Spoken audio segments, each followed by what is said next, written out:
今日我會同媽咪整一道廣東名菜，叫做荔枝蝦球。材料有淮山、紅菜頭、蝦、荔枝、麵粉、鹽、炸粉、糖同埋水。首先我哋將淮山切粒，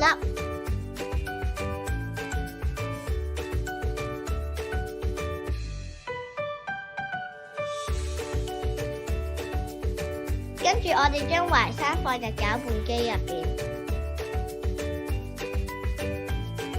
跟住將蝦肉壓碎，然後放入攪拌機入邊。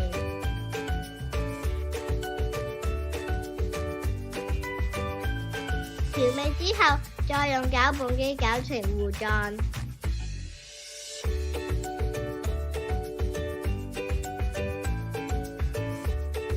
然之後我哋將紅菜頭炸汁溝水用嚟調色，跟住將紅菜頭汁混入麵粉，攪拌成漿，用油炸成果粒。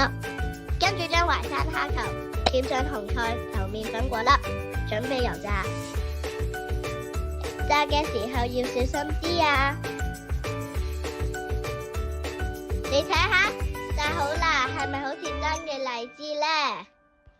最後將荔枝蝦球掛上荔枝樹上面，咁就大功告成啦！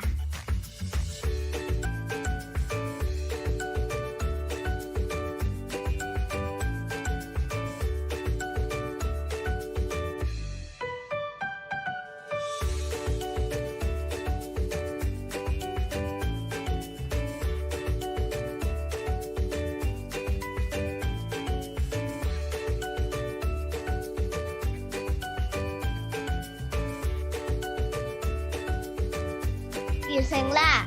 廣東名菜荔枝蝦球，希望大家喜歡啦，多謝大家。相傳明代藥膳大師李時珍遊歷雲南嘅時候，見到山民用羊肚菌燉雞為產婦進補，菌湯嘅鮮味引嚟山裏面嘅白鷺喺度停留，於是就將呢一道嘅菜式同嶺南嘅蝦餃呢一個技藝融合埋一齊，製作咗湯餃嘅菜式，獻俾嘉靖皇帝，成為咗衣食同源嘅宮廷佳話。爸爸媽媽啱啱生完妹妹，不如我哋整一道菜式可以令媽咪滋補身體啊！不如我哋就整呢一道菜式，叫做魚湖甘露里約龍門。首先我哋要準備材料，湯嘅材料包括羊肚菌、雞、紅棗、薑、鹽、麵粉、胡椒粉、蝦仁、料酒同埋豬油。首先我哋要將藥膳嘅材料出水去走嗰啲腥味，跟住將嗰啲水倒出嚟。之後我哋要煲藥膳湯，首先要裝好水，之後我哋就放嗰啲藥膳材料放落個鑊盅裏邊。之後我哋要準備金魚餃嘅材料，首先要將蝦仁切成一粒粒，然後就將嗰啲蝦調味，跟住將嗰啲蝦肉搭到起膠。之後我哋就要搓麵粉啦，我哋要將嗰啲麵粉搓成一團。我哋將嗰啲粉團染成紅色，跟住我哋就可以包金魚餃啦。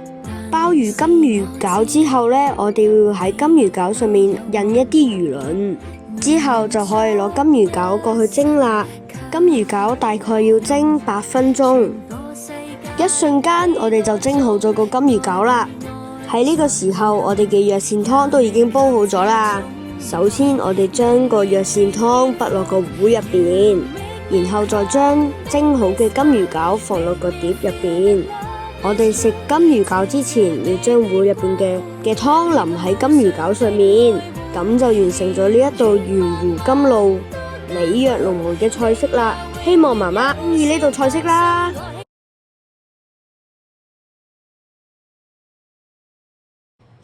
大家好，我哋今日根據中醫嘅五行養生概念，就製作咗一款五行嘅養生米糕。咁呢一款米糕咧，就大人細路都中意食嘅。事不宜遲，我哋而家即刻開始啦！呢款米糕嘅理念係從中醫五行中嘅木火土金水，簡單一啲嚟講，就係綠紅黃白黑。所以我今日揀5個顏色嘅食材係綠豆、紅棗、南瓜、淮山同紫米，再配合主要材料大米，亦都實現到《黃帝內經》入面嘅五穀為養。我哋除咗照顧小朋友之外，都要關心父母。呢款米糕另外一個特點係低糖嘅設計，將平日所用嘅白糖大部分改用為天然嘅羅漢果糖。羅漢果係天然嘅代糖，佢嘅甘味可以取代白糖，但又唔會令血糖升高。老人家怕血糖嘅都可以適當食用，小朋友亦都唔會擔心食太多糖。所以呢一款養生米糕係一款照顧3代情嘅食品，希望大家鍾意。一款米糕有幾個重點注意。第一，係麵團唔可以太濕或者太乾。唔同嘅米粉吸水量唔同，所以加水呢應該要逐次少量加水再攪拌。發酵之前應該已經係乳酪嘅狀態，咁就會發得比較靚啲。第二，發酵嘅溫度最好係40度發酵40分鐘。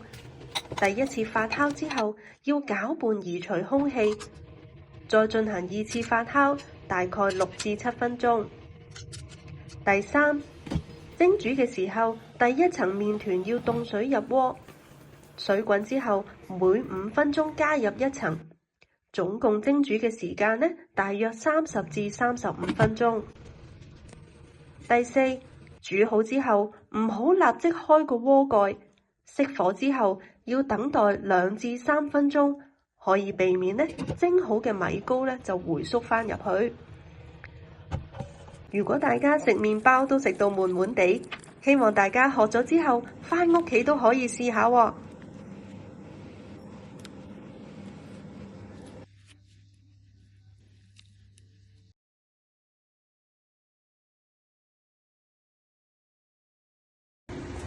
我哋今次係要整一道夏天好開胃嘅涼拌菜，咁咧我哋會用到雞髀啦、蝦啦、薯仔、青瓜、番茄，同埋咧可以攞嚟做中藥嘅淮山。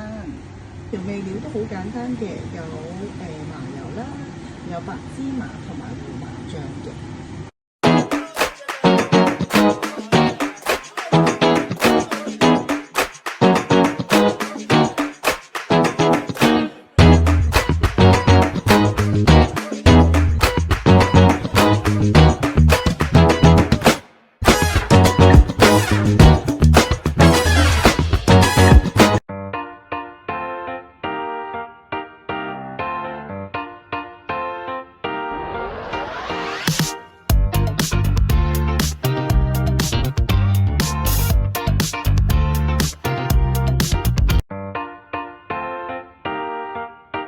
因為生嘅淮山咧就唔係適合個個人食嘅，煮熟佢咧，推出水就會安全啲。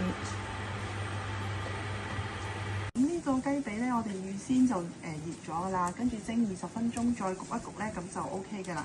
攤凍之後，咁我哋就可以開始熱啦。咁我哋健康少少，我哋個皮咧就去咗佢啦，唔愛皮噶啦。咁啊，整走呢層皮先啦。我哋用手撕嘅方法咧，就將啲雞咧就起咗啲肉佢先。咁小朋友2個小朋友依家就好俾心機幫手搣蝦喎。上手一搣就搣，唔使睇，睇都唔使睇，剪就搣，一下就搣，見到皮就搣。OK， 好。見到乜就搣乜。咁啲雞肉咧，我哋就用麻油啦，同埋白芝麻撈勻佢。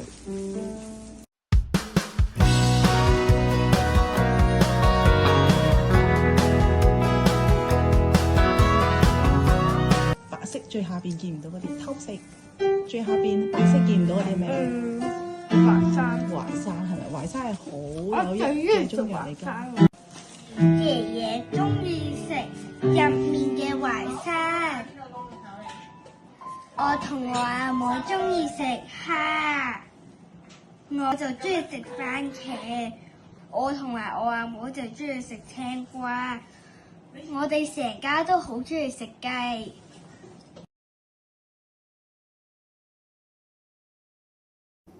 大家好，我哋今日煮嘅係客家南乳炆排骨。思思，你可唔可以幫我介紹一下客家南乳炆排骨有啲咩材料呢？蒜蓉、乾葱蓉、薑米、南乳、八角、草果、片糖、香葉、生抽、老抽、蠔油，仲有埋排骨。好，爸爸已經事前用油啦、生抽、紹酒同埋蠔油醃咗啲排骨。爸爸，點解排骨入邊會有薑嘅？哦，因為爸爸落薑嘅原因呢，就係可以除咗更加入味之外啦，就可以將啲排骨軟化入邊嘅肉嘅纖維咯。首先我哋落油起鑊，之後將啲排骨放入個鑊入邊。好啊，爸爸，我哋將啲排骨鋪平，煎到金黃色。啲排骨一邊煎完3分鐘，另外嗰邊煎多1分鐘就金黃色㗎啦。之後我哋要拎啲排骨出嚟，因為我哋要準備炒料頭啦。思思，你落油，將啲薑米、乾葱蓉、蒜蓉炒到香為止。爸爸，我係咪炒得好香啊？係啊，你將啲料頭炒得好香喎，我哋可以落埋啲南乳落去一齊炒啦。思思，你聞下香唔香？好香喎！梗係啦，因為爸爸事前將南乳同埋啲紹酒撈埋一齊嘛，梗係特別香㗎。思思，你將啲料頭同埋南乳炒香佢啊！我而家會將啲排骨回鑊，你將醬汁同埋排骨炒到混埋一齊。爸爸，不如我哋一齊炒啊！好啊！當炒到咁上下，我會落水，啲水冚過咗啲排骨就得㗎啦。其實點解要落香葉、草果同八角嘅？因為呢3樣除咗係香料之外，佢哋嘅藥用價值都好高嘅喎。例如草果可以去痰，八角可以驅寒去濕，而香葉就具有健脾益胃嘅作用。哦，我明白啦，咁我落埋蠔油先。咦，爸爸，點解要落埋片糖嘅？落埋片糖可以令到啲排骨更加腍滑咯。思思，你快啲加埋南乳汁啦！知道，爸爸。大概燜30分鐘就完成啦。呢個就係客家南乳炆排骨，好好食㗎！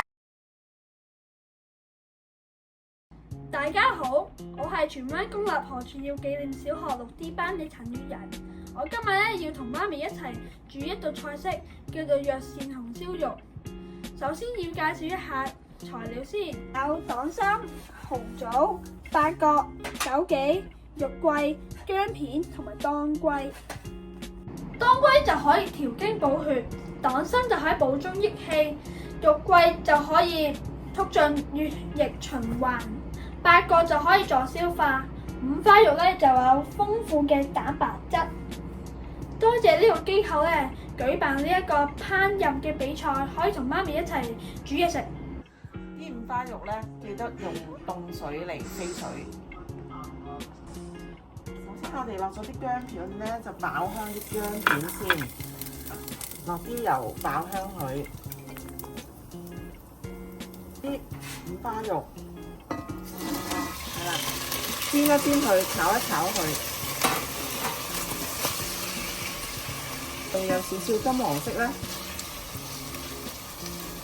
我哋就落頭先啲材料啦，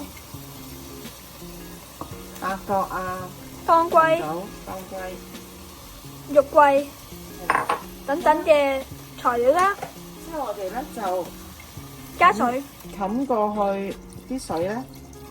好啦，咁我哋冚蓋咧就慢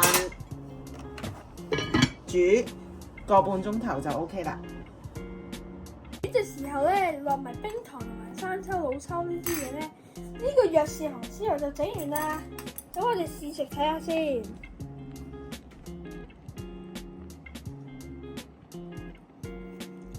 灰白飯係最好食嘅，係一個比較好嘅配搭嚟嘅，好食。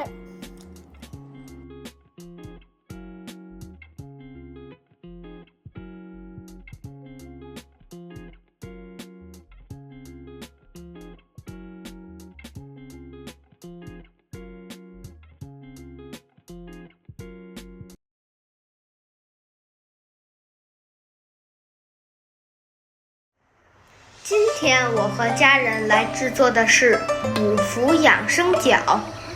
饺子馅呢，今天我们选择明目馅，有虾仁、补肾、枸杞、明目、胡萝卜补充维生素 A， 鸡蛋补气血，韭菜健脾开胃。饺子古称焦耳，相传为东汉张仲景为治冻疮所创，本身就是药食同源的典范。擀皮，外婆教我外圆内厚的技巧，寓意处事圆融，内心敦厚。而包馅呢，要捏出麦穗褶，象征五谷丰登。我家的饺子每一个都像元宝，这也是财富与健康的双重寓意。每年的很多节日，我都同家人一起包饺子、吃饺子。从张仲景的祛寒焦耳汤，到今日的五福养生饺，一口饺子1000年文化。我们以药食为媒，让传统智慧生生不息。你家饺子包什么馅？有没有什麼祖傳秘方呢？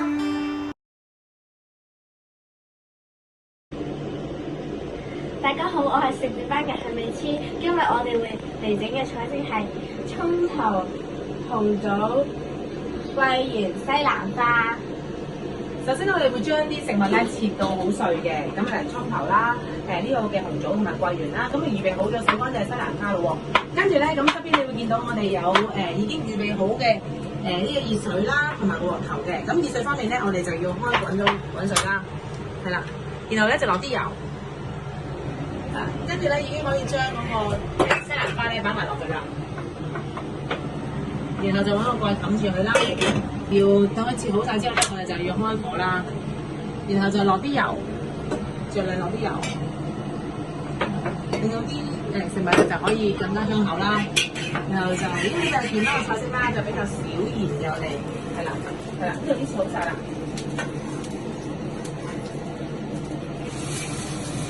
你哋而家炒啦，我會開始炒啦，係啦，做廣告啊，係啦，就炒咗佢啦會。係啦，炒到佢個紅棗咧就開始變色啦，就開始變得好稠嘅話咧，咁其實咧佢就可以啦。咁由於時間關係啦，我哋咧都會落少少調味料落去嘅，咁啊落幾條啦，即係需要少少就得啦，係啦。跟住咧咁你切好之後咧就已經可以開埋成火啦。然後咧我哋將所有嘅食物咧完成咗之後咧，我哋嘅成隻成品就係咁嘅樣㗎啦，大家可以望下。係啦，就係咁嘅樣。咁我哋呢個嘅菜式已經完成啦，多謝大家。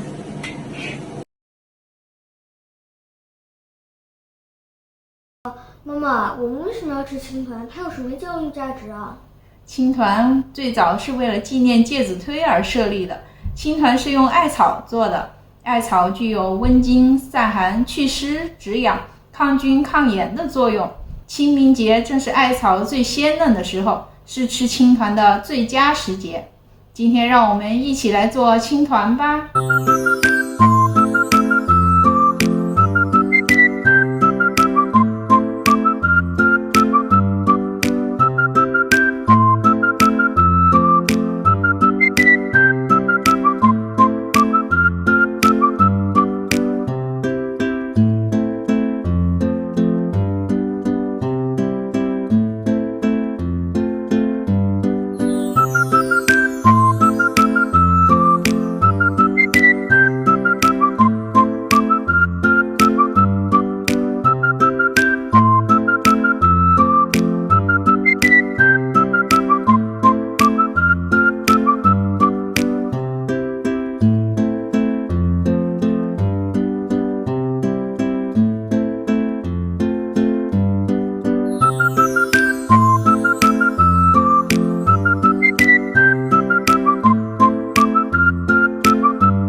哋今日煮乜嘢餸啊？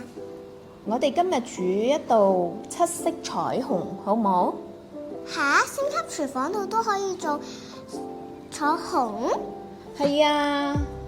媽咪，呢個白色色嘅係乜嘢嚟㗎？咁似雲朵嘅？呢個叫做淮山，佢係一種中藥嚟嘅。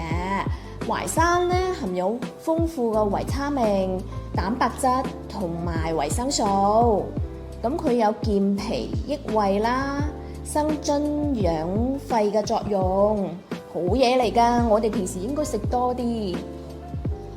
媽咪，咁樣其他6種嘅顏色係乜嘢嚟㗎？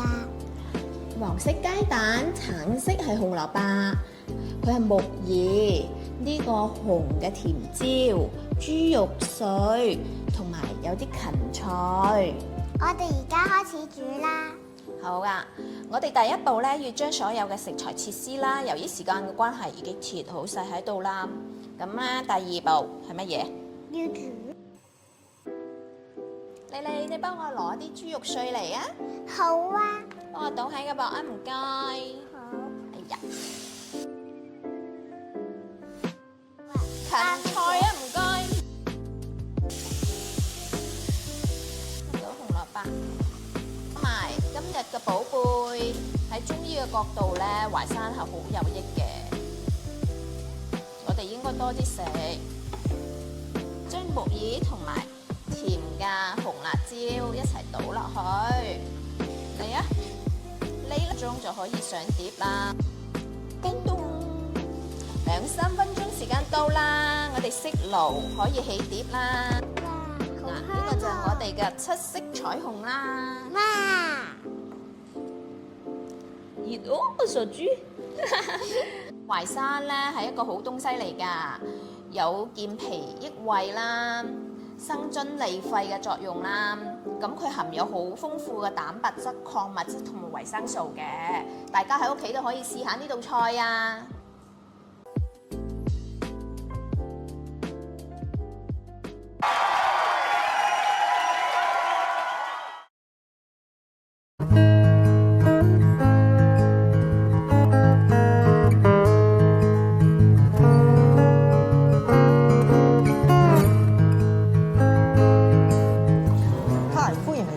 廚房，今日咧我哋就要煲個節瓜瘦肉鹹蛋湯。首先介紹下啲食材先，當然唔少得個主角啦，節瓜瘦肉鹹蛋，仲有少少薑片嘅。瘦肉嘅調味料就有以下幾種。咁我哋首先咧就要切咗啲肉啦，醃一醃佢啦，咁就阿優你刨啲瓜皮啦。A few moments later.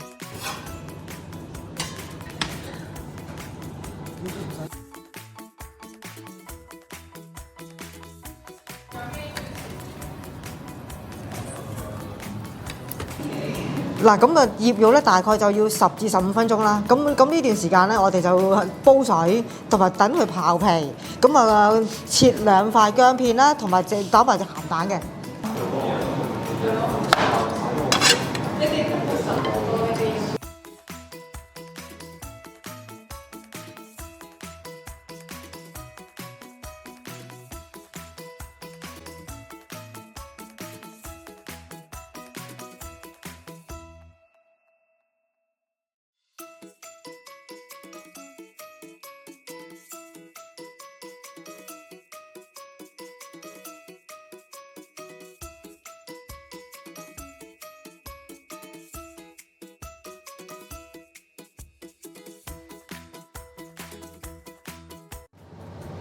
阿 U 知唔知點解今日我哋要煲呢個湯啊？唔知。唔知咧，等我話俾你知啦。先講下啲節瓜啦，有清熱解毒、利尿消腫，最啱就夏天飲噶啦。嗰啲肉咧又有蛋白質，又有個能量喎。特別咧就啱夏天。平時食熱氣嘢多，呢個湯啱晒啊！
家好，我今日咧就會整呢個8盒愛心餃子，材料包括咧就有呢個肉瓜啦、紅蘿蔔啦，仲有呢啲餃子嘅皮啦，仲有呢啲碎肉、瘦肉有水啦，仲有啲熟咗嘅愛心紅蘿蔔，最重要咧就係呢個鮮8盒。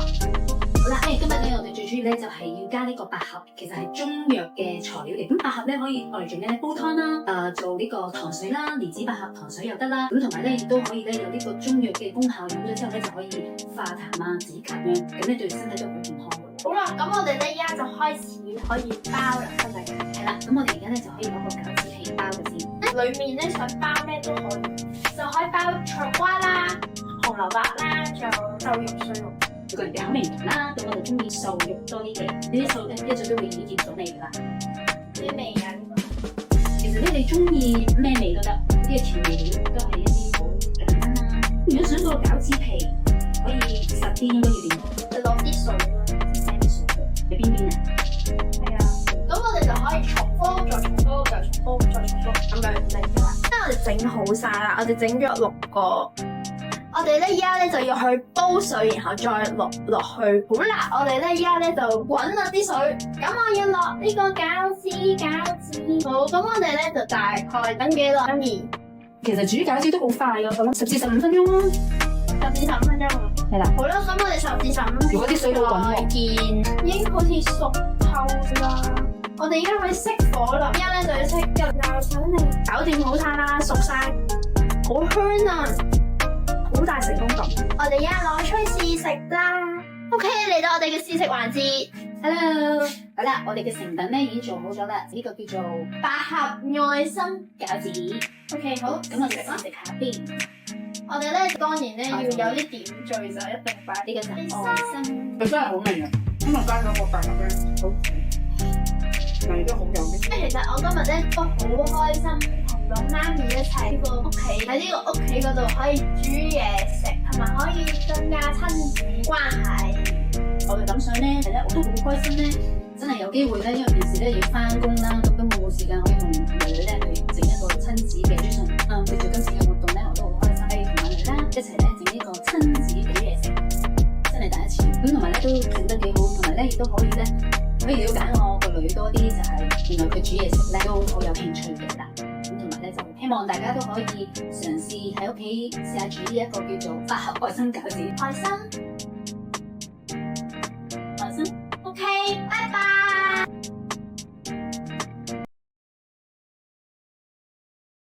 呢位係我媽咪。今日我哋會整呢個藥膳手撕鹽焗雞嘅。呢度餸需要嘅材料咧就2隻雞髀、6粒嘅紅棗、10粒子、20克嘅鹽焗雞粉、25克嘅川芎。而點解我哋會整呢個餸咧？係因為川芎法術可以改善頭痛，而我同媽咪有時會頭痛，所以會整呢個餸。而呢度餸嘅事前功夫咧，就要將2隻雞髀用鹽同酒咧去揦走啲雪味，同埋中間隔幾刀嘅，等佢容易蒸熟啦。川芎法術咧就需要浸45分鐘，等佢變軟嘅，容易出味。而紅棗同杞子咧需要洗乾淨。另外，我哋會將洗好咗嘅青瓜咧就切片咧去做裝飾。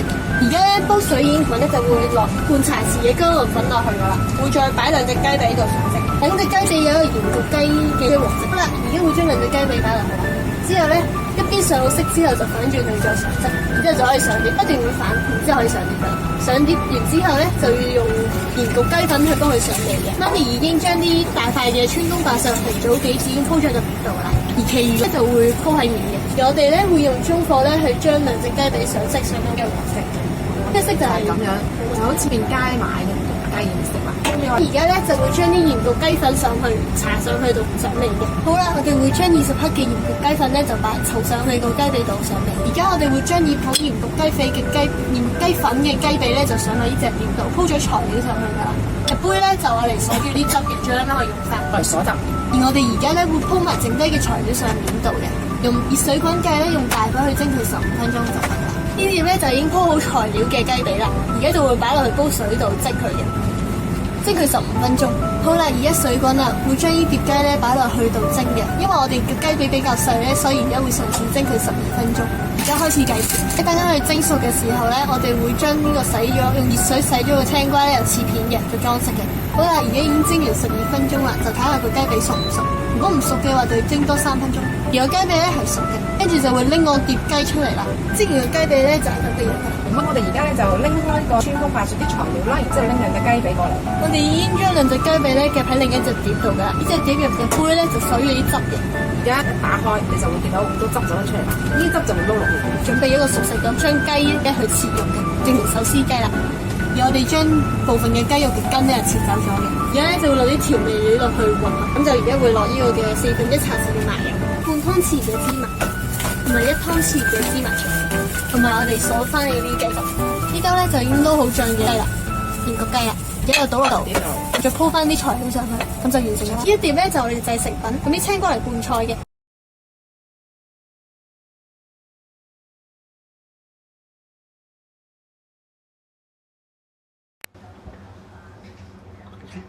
嫲嫲，你今日咧教我煮乜嘢嘅中藥藥材嘅湯啊？哦，咁啊有啊，今日教過咧就排骨苦瓜黃豆湯啦。咁排骨咧係用嚟做肉類啦，涼瓜咧係一種藥膳嚟嘅，可以解脂。對於肝臟唔好啊、脂肪肥啊就好好嘅。黃豆咧就有黃豆個蛋白質。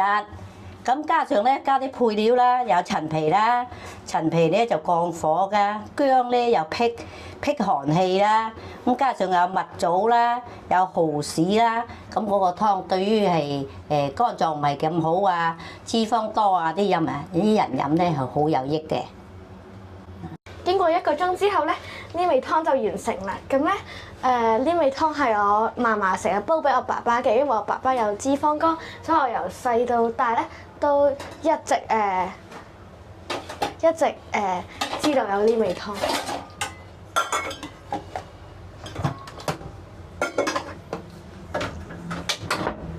咁咧，我哋今日咧就會訪問一個我哋嘅屋企人，亦都係中醫學系嘅學生。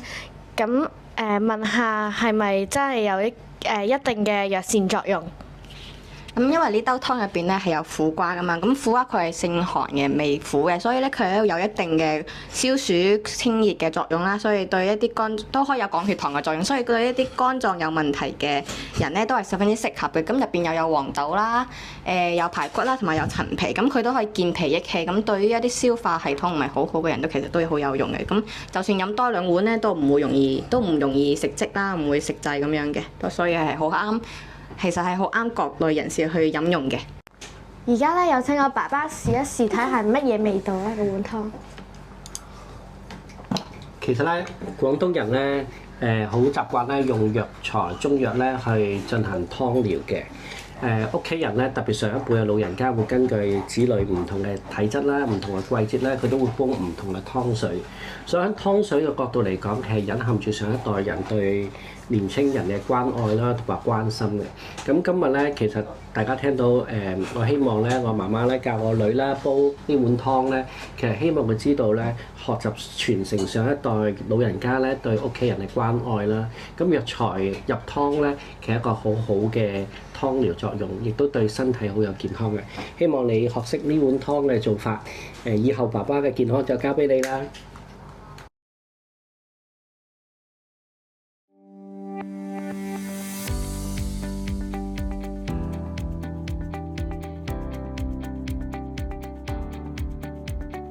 阿仔，台面咁多材料咧，知唔知我哋今日準備煮咩餸？咦？點解有啲食材同藥材嘅？係啊，我哋今日準備用啲中藥材啦，去煮一道菜。個菜名咧就叫肉粥蝦球。咁你首先幫我介紹下啲食材先啦。首先我哋有蝦同蘆筍啦。蝦係一種溫補嘅食材咧，而蘆筍咧係有助呢個緩解燥熱嘅。哦，喺藥材方面咧，我哋有肉粥，我哋有隻甘草，我哋有黃芪同埋黨參。肉粥咧就有滋補強壯、生津止渴嘅功效，隻甘草就可以益氣補血、滋陰服脈，而黃芪咧就可以補氣養血嘅功效啦。最後嘅黨參就可以健脾胃、醫治虛寒咳嗽。我哋呢道菜咧係有益氣安神啦、養陰增津、舒肝解憂嘅藥膳功效。好啊，咁我哋馬上開工。阿洗下你幫我洗咗啲藥材先。好。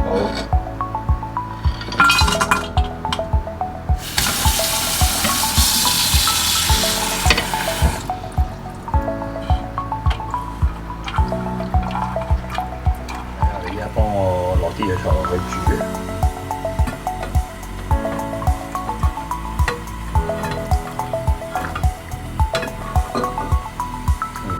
將啲蝦調一調個底味啊！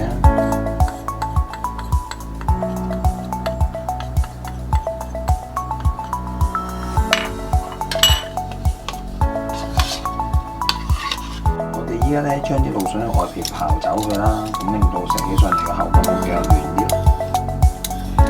我哋將批好外皮嘅蘆筍咧就切為3段。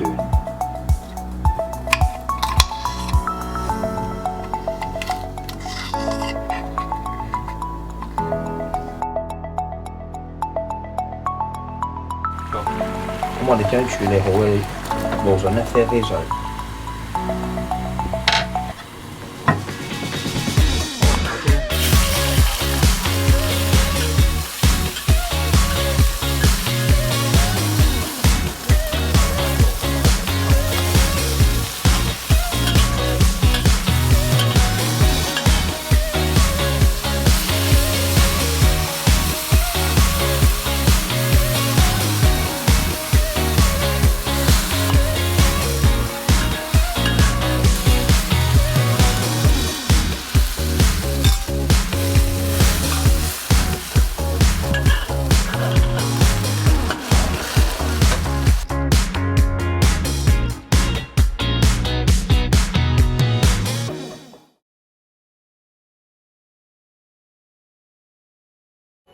各位好，今日我哋咧為大家介紹一個中藥嘅中藥嘅湯水。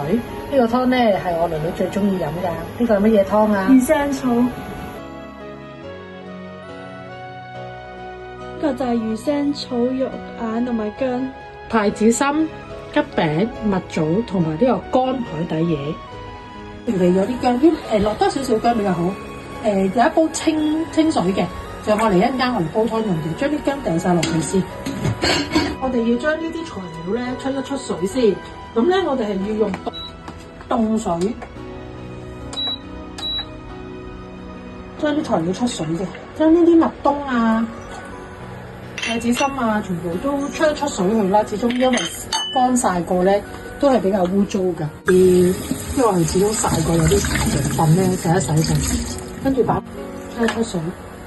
咁呢啲咧，乾嘅嗰啲嘢咧，我哋飲啲水咧，沖下佢、浸下佢，因為咧佢曬過始終都係比較污糟。我哋將嗰啲水煲咗之後咧，跟住就將佢落埋落去，一齊出一出水，再我嚟煲湯。呢啲魚腥草咧，我哋都需要，佢咧全部都係一條條咁大條嘅，我就會每一次咧會將佢剪開佢咁樣細細段咧嚟煲，跟住咧就要洗佢大概3至4次啦，因為佢都比較污糟嘅。咁呢啲頭靚嘅位咧，我哋就剪咗佢，盡量剪開細段少少，大概會係咁樣啦，就嚟煲湯。我哋咧煲緊個湯同時咧，就處理一下呢啲魚腥草啦。啲魚腥草咧要剪開一段段啊嘛，咁但係咧有啲頭咧有啲位係黑色嘅，咁我哋就剪咗佢好要啦。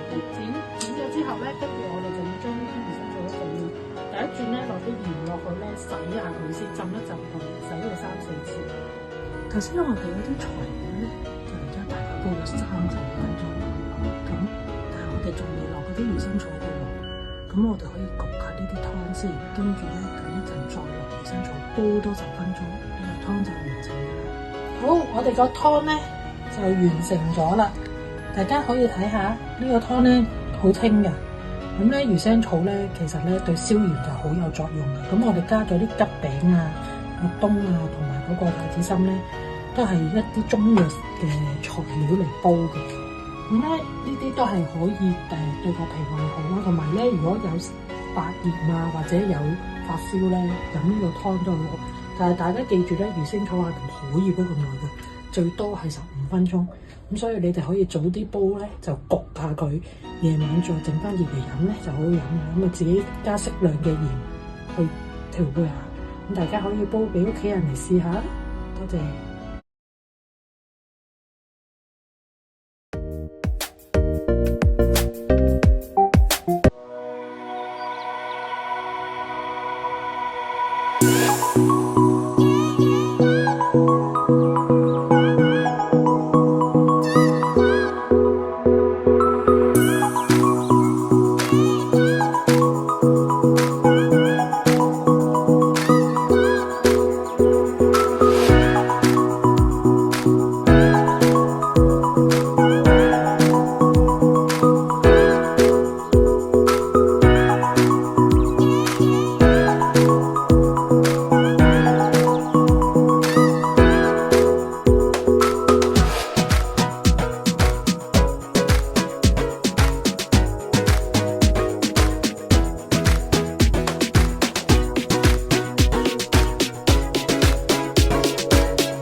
蒸雞，因為時間關係已經完成咗啦。咁啊，而家打開俾你大家睇下。好。哇！翻嚟睇下先。哇！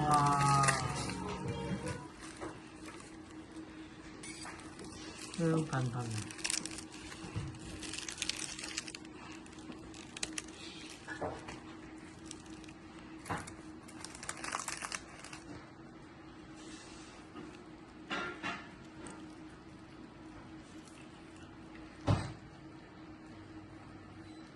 真材實料。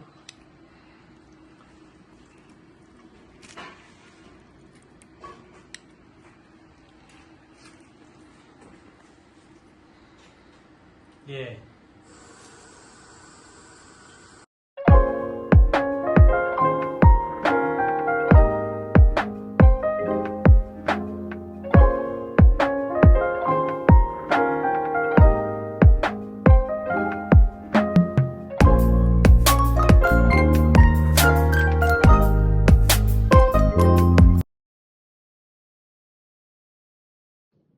今天我介绍的是爱心满满药膳鸡。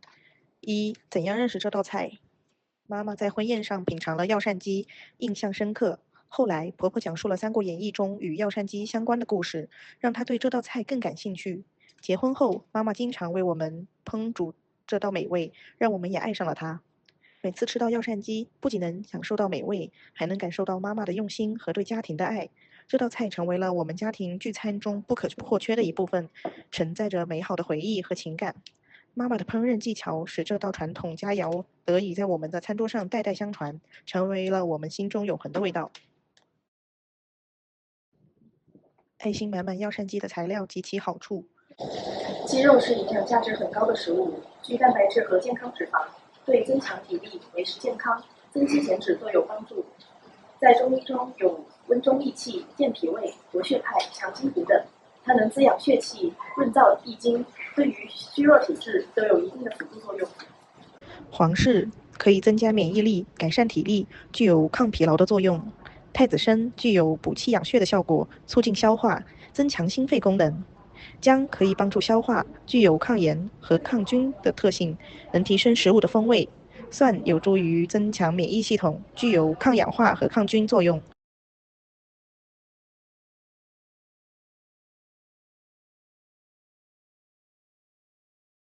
现在我们一起来看看药膳鸡的制作过程。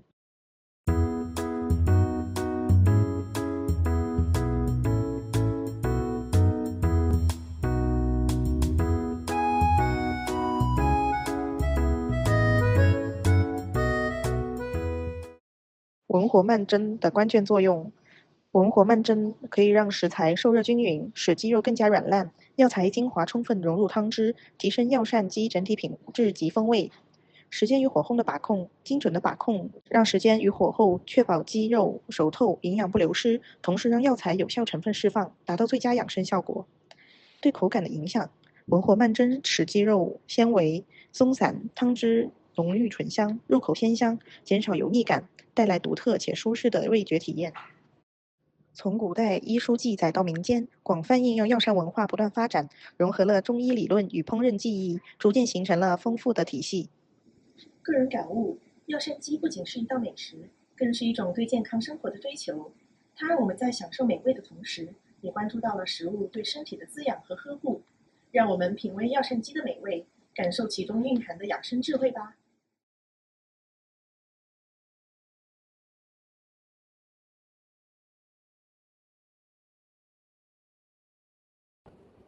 大家好，我係李權喜媽咪。大家好，我係李權喜。今日想同大家介紹一款土茯苓綠豆湯。咁以下落嚟咧，就會由我媽咪嚟介紹一下烹飪呢碗菜式需要用到嘅主要材料啦，同埋步驟。呢兩碟咧就係主要材料啦。有新鮮嘅牛大力啦，轉地老鼠啦，同埋土茯苓整龜苓膏都係其中一種材料之一嚟㗎。咁我咧就揀咗西施骨。如果咧想煲湯咧清啲嘅，可以選擇瘦肉。仲有隔離呢個綠豆啦，無花果啦、赤小豆啦，同埋陳皮。呢款湯咧就要煲2個半到3個鐘嘅，適合一家大細4至5人份量到啦。呢款湯咧就有清熱解毒啦，去濕除風、涼血止痕嘅功效，適合濕疹人士。而家咧就係將啲西施骨飛一飛水先。好啦，我哋水滾就落材料啦嚇，牛大力嚇。轉地老鼠，土茯苓，先要落去。哎呀，有呢個西施骨，啱啱飛咗水啦。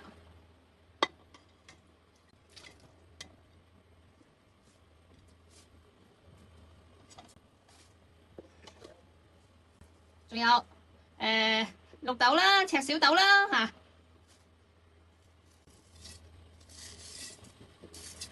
無花果啦，啲陳皮咧要浸一浸佢，之後刨咗白色呢啲囊佢，咁先好噶。大火煲滾之後咧，轉中火煲3個鐘頭到，煲好啦，煲3個鐘啦，而家落啲鹽就 OK 啦，就飲得。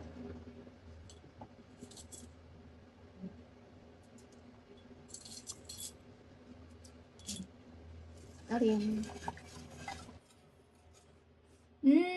好香啊！試一試先。